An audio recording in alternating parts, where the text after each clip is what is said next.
ایمان، کل میں آپ کا ٹویٹ بھی دیکھ رہا تھا، مجھے بڑا افسوس ہو رہا تھا وہ پڑھ کے، اور بڑا مجھے دکھ بھی ہو رہا تھا. تھوڑا سا آپ ایکسپلین کریں سچویشن کہ آپ نے کل جی، جب وہاں پہ کی. سب سے پہلے تو کل جب میں کورٹ کے آرڈر کے ساتھ گئی تھی اڈیالہ جیل، انہوں نے مجھے اندر آنے دیا اور انہوں نے کہا کہ جی ابھی تھوڑی دیر تک آپ کی والدہ کو آپ ریسیو کر لیں گی.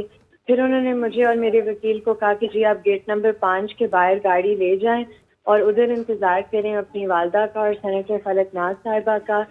اور اتنی دیر میں ہم کوئی 1 گھنٹہ ادھر، 1 گھنٹے سے زیادہ انفیکٹ گزارا ہے. اور پھر ہمیں پتہ لگا کہ اسلام آباد پولیس جیسے ہی انہیں اڈیالہ جیل سے باہر لے کے گئی ہے تو اسلام آباد پولیس نے انہیں ادھر سے لاپتہ کر دیا ہے.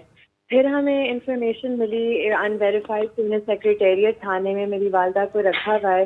تو میں سیکریٹریٹ تھانے جب پہنچی تو ادھر جب میں اندر گئی پولیس اسٹیشن کی تو ادھر مرد پولیس اہلکار نے مجھے مارا، زمین پہ پھینکا، مجھے گھسیٹا اور مجھے اپنی والدہ کے اندر سے چیخیں آ رہی تھی کہ یہ مجھے مار رہے ہیں، تمہیں بھی ماریں گے، تم ادھر سے چلی جاؤ. اور وہ آخری دفعہ ہے جو میں نے اپنی والدہ کو دیکھا ہے اس جالی کے تھرو. مجھے نہیں پتا اس وقت وہ کہاں ہیں اور کس حالت میں ہیں.